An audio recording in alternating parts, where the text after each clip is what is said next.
It's midday in Kumbu, Northwest region, and same time in Douala, Littoral region. Ladies and gentlemen, you're welcome to the Bilingual News. Pascal Tanque, bon après-midi. Good afternoon, Glory Mala, mesdames, messieurs, bon après-midi et bienvenue au Midi Bilingue sur Équinoxe Télévision. Merci de nous choisir pour vous informer. Eh bien, l'ouverture de ce journal a lancé en grande pompe le 24 avril dernier. Le 4e recensement général de la population se heurte à une réalité aujourd'hui invisible dans les foyers de Douala, plongé dans un processus paralysé par des grèves, notamment des agents de recensement non payés et le manque de matériel. Un arrêté de la dernière chance du Premier ministre, chef du gouvernement, repousse l'échéance au 31 juillet 2026. Comprenons tout cela en détail avec Hubert Michel Kameni. Dans les artères animées de Douala, nous sommes allés à la rencontre des citoyens pour leur poser une simple question. Avez-vous été recensé? Leur réponse s'avère particulièrement saisissante. Personne n'est passé chez moi puisque si on passe, on va numéroter sur la porte que recensement, nombre de personnes et tout ce qui va avec, donc personne n'est passé, donc aucune personne n'a été recensée autour de moi. Je suis à l'Orbe-Sous. Je suis les informations, j'ai quand même compris qu'il y a eu recensement, mais moi je n'ai vu personne chez moi. Je suis à Nyalaraï. Après avoir vu la marque sur le portail, j'ai su que les gens sont passés chez moi. Ils ont cogné, ils ont trouvé les enfants. Bon, la suite, je n'ai pas encore plus ample information parce que ils ont dit qu'ils avaient repassé, ils ne sont pas revenus. Ce constat n'a rien de surprenant pour Aimé Sadou. Cet acteur de la société civile dresse le même bilan. Dans les foyers, les équipes de recensement ont brillé par leur absence. Je vis à Yaoundé, mon bureau est une partie en Vogada. Nous n'avons pas été recensés ici. Dans la vérité, non seulement les Camerounais n'étaient pas très intéressés, il y a eu une très mauvaise communication derrière.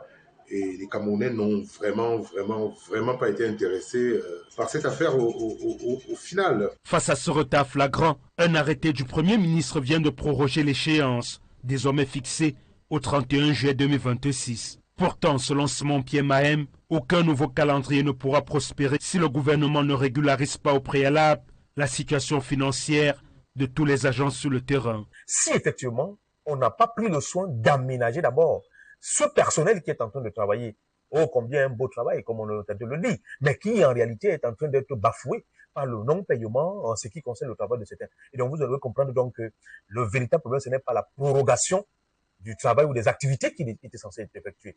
C'est d'abord commencer par payer, par résoudre le problème épineux, la solde des activités qu'effectivement ces agents de censure ont commencé à revendiquer au préalable. Et ensuite, on pouvait maintenant dire qu'on va proroger. Parce que qui va travailler? Ce sont ces agents de censeur. Est-ce que vous pensez donc que si ce problème n'est pas résolu, est-ce qu'on va continuer donc à avoir un travail de qualité? Il faut dire que cette campagne a été dès le départ jalonnée de multiples dysfonctionnements. Le recensement en question est un recensement politicien, ce n'est pas un vrai recensement politique avec une vision politique. Donc des gens se sont assis, ils ont décidé qu'il faut qu'ils fassent une espèce de truc qu'ils appellent recensement. Et la conséquence, c'est l'inorganisation totale qu'il y a eu derrière cette affaire. Il faut d'abord qu'on commence par sensibiliser les populations. Il est là pour vous recenser, donc accueillez-le normalement. Et si une telle communication, un tel dialogue entre les populations et les agents de censure n'est pas établi, on va surtout s'attendre à ce qu'effectivement un résultat soit biaisé. Lancé le 24 avril dernier, ce 4e recensement général de la population et de l'habitat laisse pour l'heure un profond sentiment d'insatisfaction. Le tir sera-t-il rectifié grâce à un nouveau sursis? Là est toute la question. Déjà 10 audiences et l'affaire État du Cameroun contre Maître Alice Com et Maximilienne Ngombe au sujet des bris décelés et rébellion reconnaît donc un nouveau chapitre. Eh bien, le procès au tribunal de première instance de Douala-Bonanjo hier 1er juin 2026 a duré seulement quelques minutes malgré l'opposition du Conseil de la Défense. Il faut dire que le président du tribunal, à la demande ici du procureur de la République, a prononcé le renvoi, ce dernier étant dans l'incapacité de présenter ses réquisitions pour faire avancer le dossier. Détail avec Carlos Minoui et Kevin Tugo. Rendu à sa 10e audience, l'affaire État du Cameroun contre Maître Alice Com et Maximilien Ngombe pour bris décelés, rébellion et autres vient de connaître un nouveau renvoi ce 1er juin 2026 au tribunal de première instance de Douala-Bonanjo à la demande du ministère public. Le procès avait été renvoyé il y a un mois pour ce jour afin de procéder à la réexamination in chief et à l'audition des témoins du ministère public. La dernière fois, nous avons rappelé que le procureur était seul dans le dossier, il n'avait pas de témoin. Il nous a promis la pièce capitale. Ce matin, la pièce capitale ne l'a pas convaincu. Il n'a pas trouvé en sa pièce, en son témoin, l'argument qu'il attendait.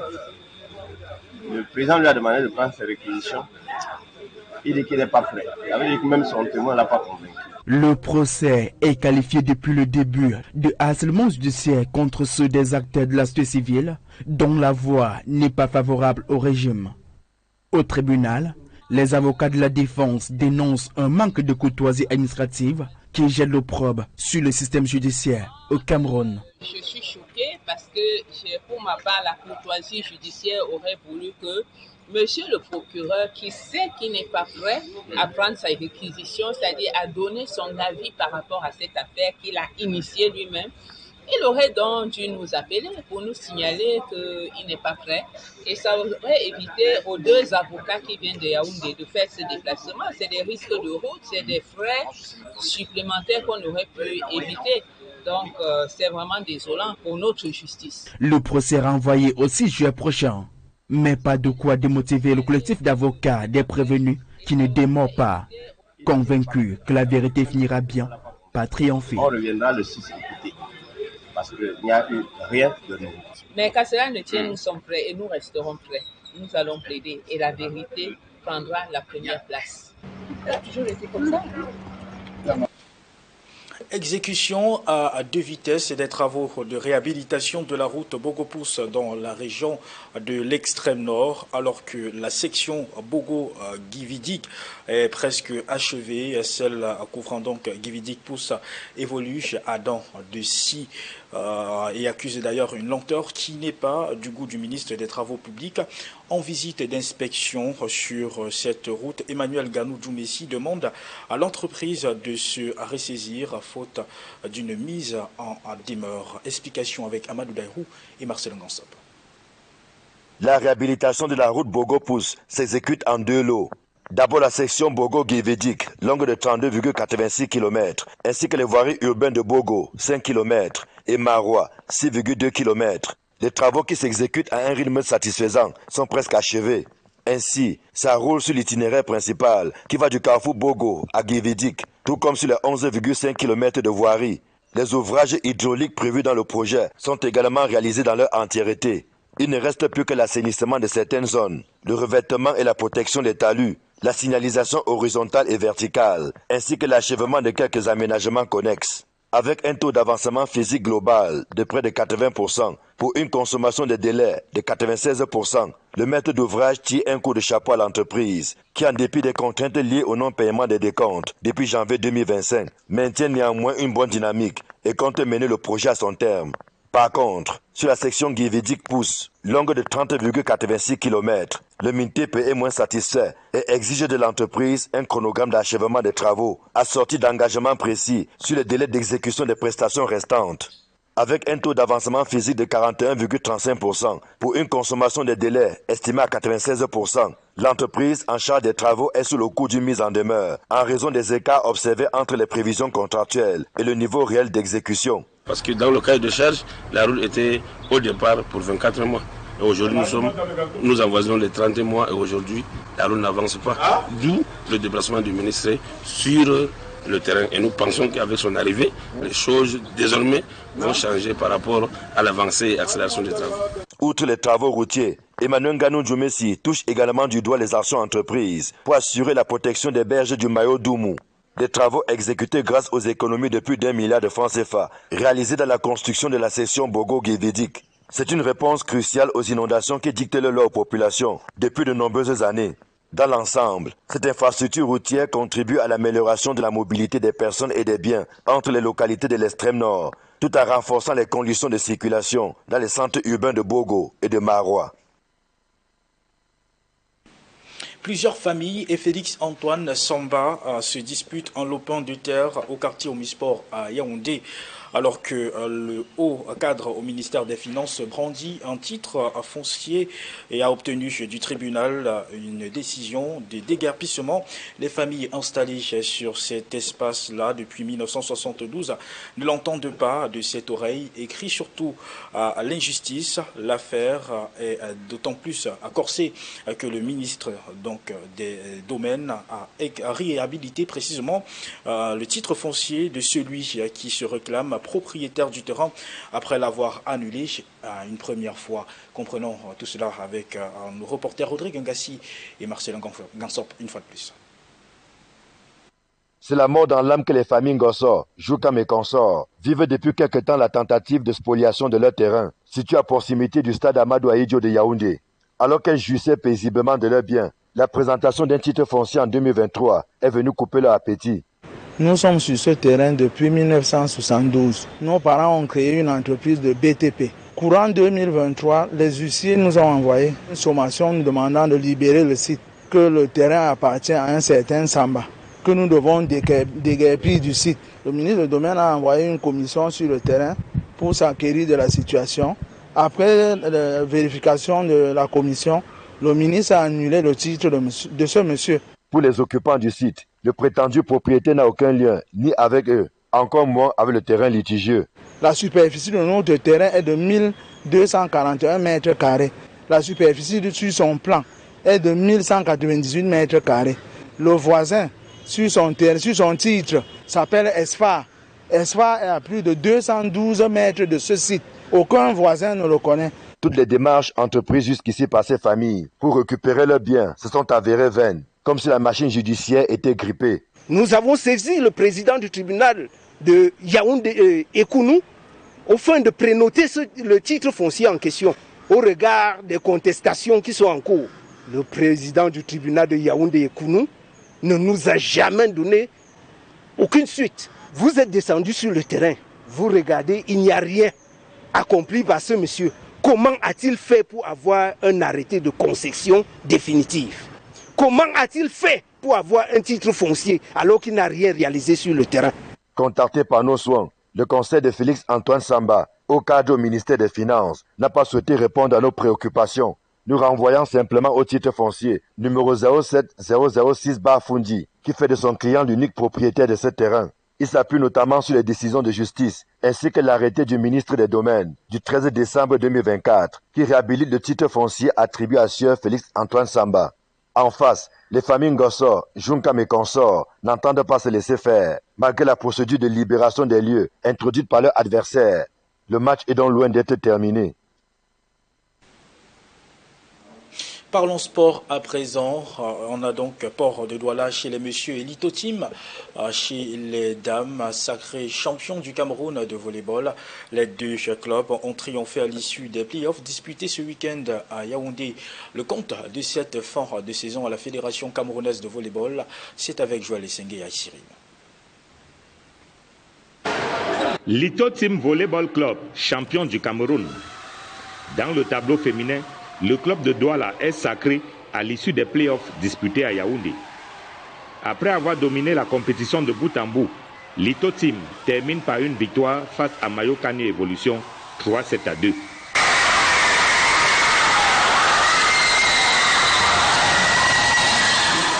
Lito Team, champion du Cameroun avec 11 points à l'issue des playoffs. Mayokani, vice-champion, 8 points. Avec 12 points au terme des playoffs chez les messieurs, Port de Douala est champion du Cameroun. Nous sommes satisfaits parce que à l'issue de cette rencontre, Port Volleyball a prouvé qu'elle est une équipe soudée, disciplinée et naturellement qui bénéficie de l'appui de la direction générale du port autonome de Douala et de tous les portuaires. Donc nous sommes véritablement contents, nous sommes très heureux. Port de Douala consolide sa suprématie en venant à bout de Lito Team en clôture des playoffs 3-7-1. Le titre de champion du Cameroun en poche, Port de Douala lorgne désormais le trophée de la Coupe du Cameroun.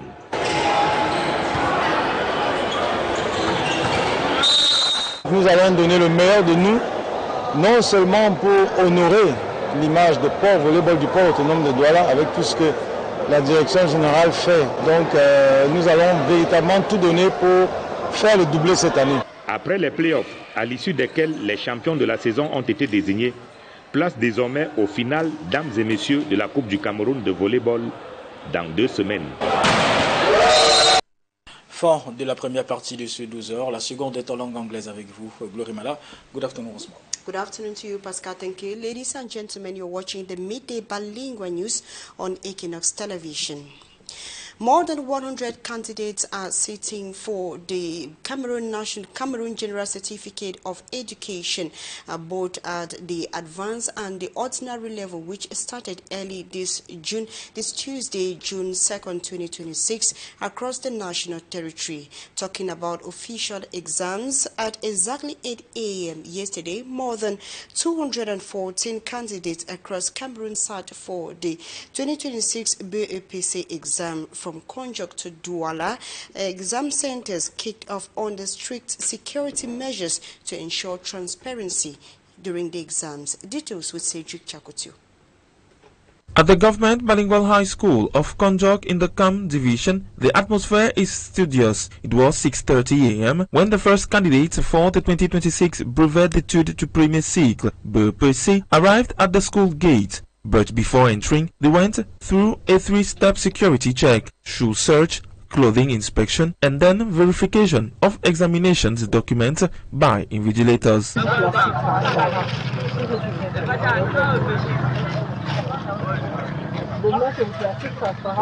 Once the security corridor crossed, the candidates took their seats, only one student per bench, seated directly behind their classmate. Everything is carefully monitored and no breach of the rules will be tolerated, assures the supervisor, ensuring strict respect of the guidelines. Les consignes leur ont été données pour le bon déroulement de l'examen. Vous-même, vous voyez, depuis ce matin, il y a la présence des forces de l'ordre. Here in Douala, it is the same atmosphere at the Government Bilingual High School of Bepanda. At this institution, 717 candidates across various programs were expected. On the security front, a major innovation has been introduced this year to fight against fraud. We start well this morning with 710 students. So we took all the precautions to make sure that the students will write their exam in good condition. We believe that the exam will finish well in our center. This year, more than 214,000 candidates are knocking on the doors of higher secondary education with the ambition of obtaining their very first general secondary education certificate. Following a 40-day run of the general population census in Cameroon, Prime Minister, Head of Government, Chief Dr. Joseph John Gute, has announced an extension of the deadline. The new phase, which ended on May 29, 2026, has been extended to the 31st of July 2026. The announcement raises critical questions such as what prompted the extension and what has the entire Cameroonian and if the entire Cameroonian population have been counted. Details with Law Maniero. Following an official announcement from the Prime Minister's office, Cameroon's fourth general population and housing census has been extended. The new phase, which kicked off on May 29, will now run until July 31st, 2026. This unexpected extension has raised critical questions on the street. Has all Cameroonians been censored? Non. Personne n'est passé chez moi puisque si on passe, nobody came to my house because if someone came to the house, I would see it on my door. Il n'y a pas un recensement à mon domicile.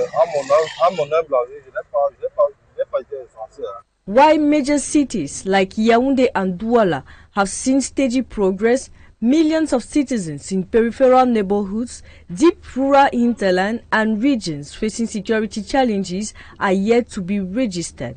According to civil society actors, counting more than 30 million people across the geographical diverse nations like Cameroon is a monumental task. And if the government is postponing, as has been the case, remember our last census, we have not still had the result till date. We understand that there is a lot of financial pressure on the government, given that to carry out population census, it cost billions of francs. And we also understand the security and logistic constraints, given that some areas are inaccessible due to natural inaccessibility like roads and what we know, and areas like the areas of northwest and southwest southern Cameroons are inaccessible due to the insecurity that we all know. To certain, the information was not well spread, and to others, it was effective.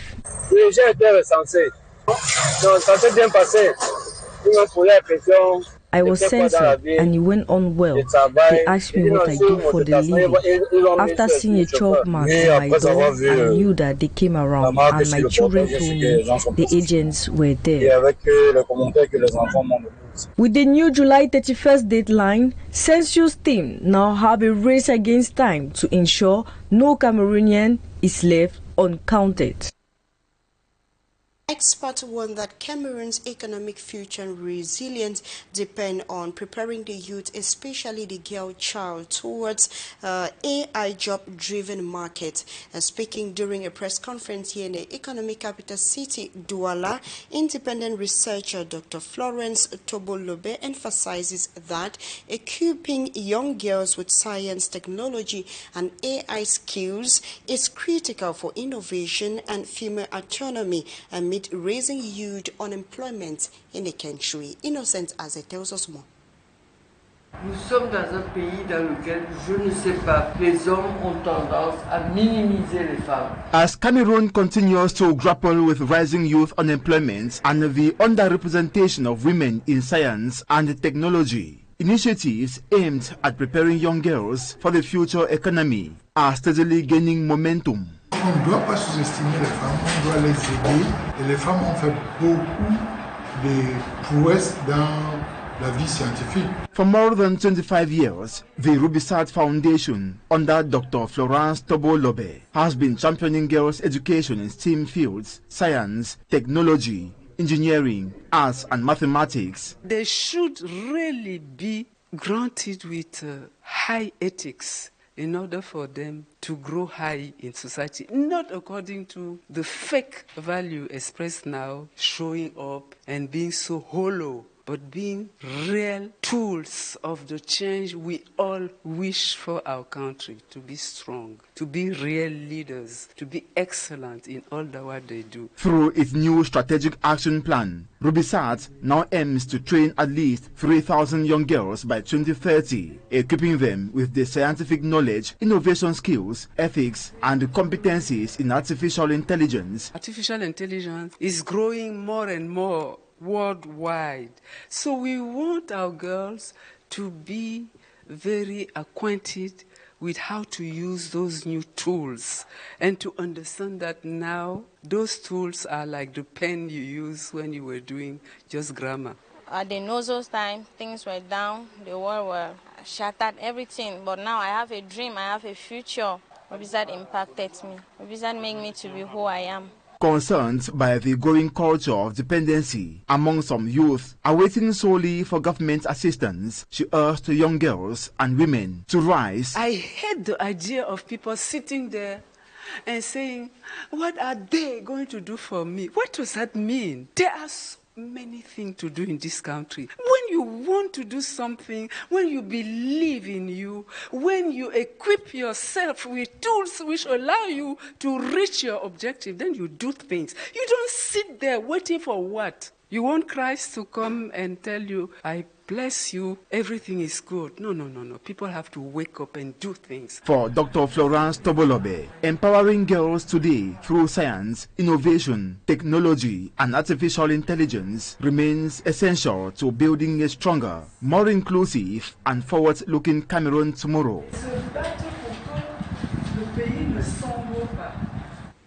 Away from empowering young girls with social technology, AI skills, which is critical for innovation and female autonomy, we talk something else.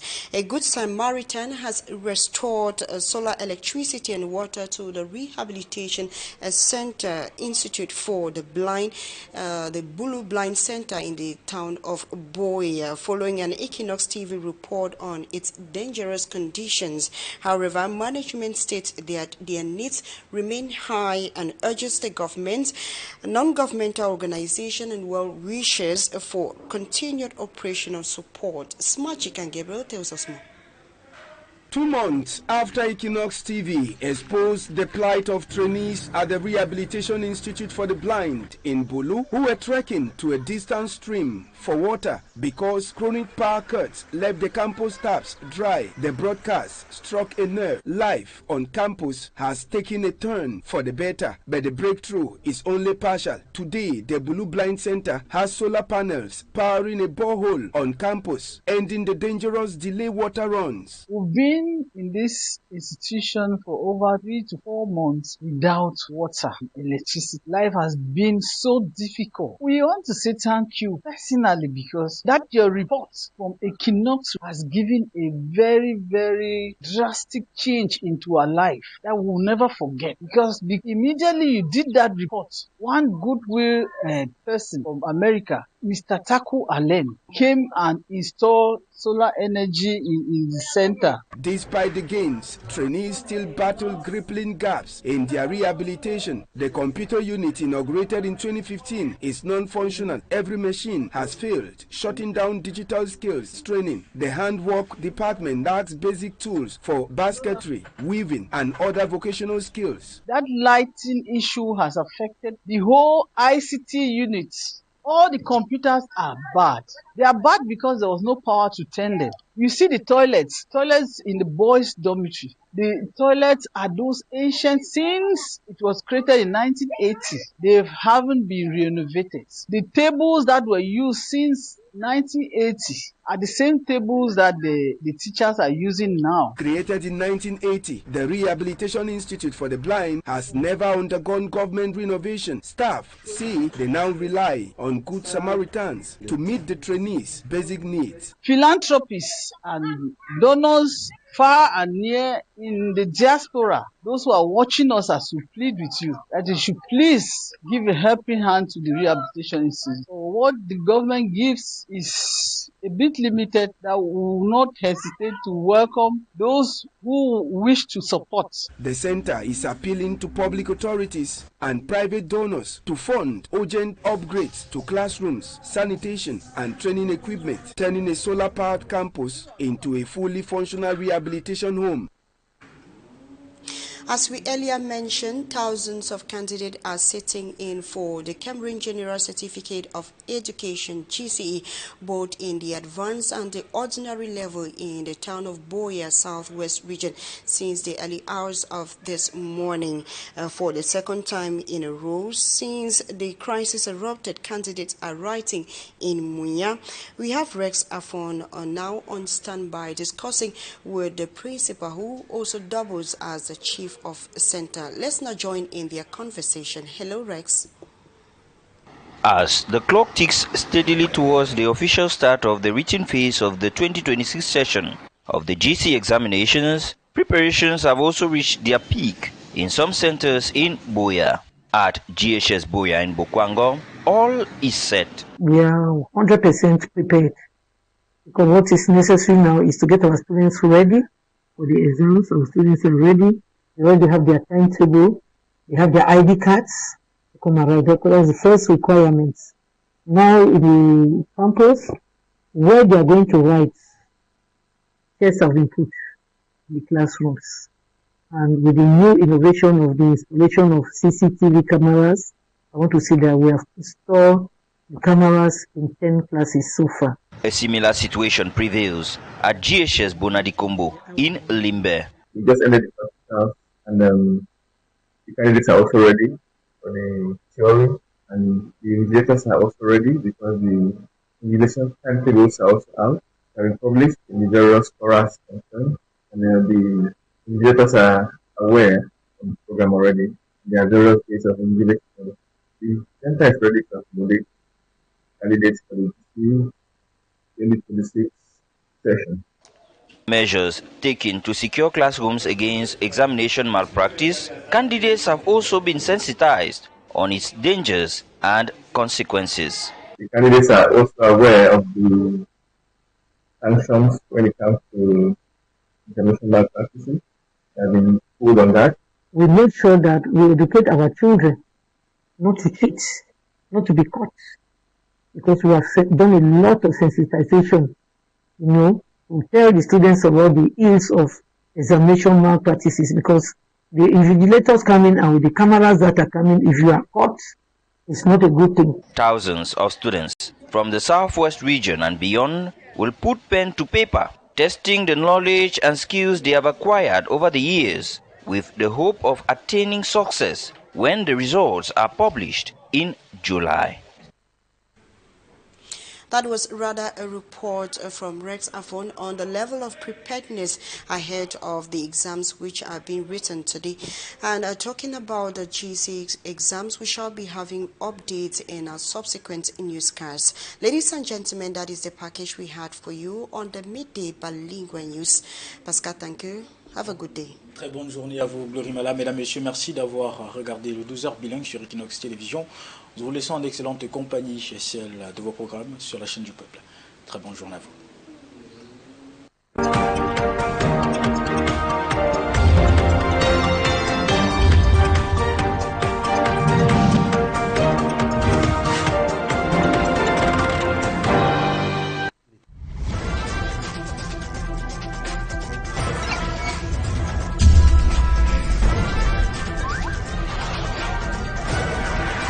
Équinoxe Télévision.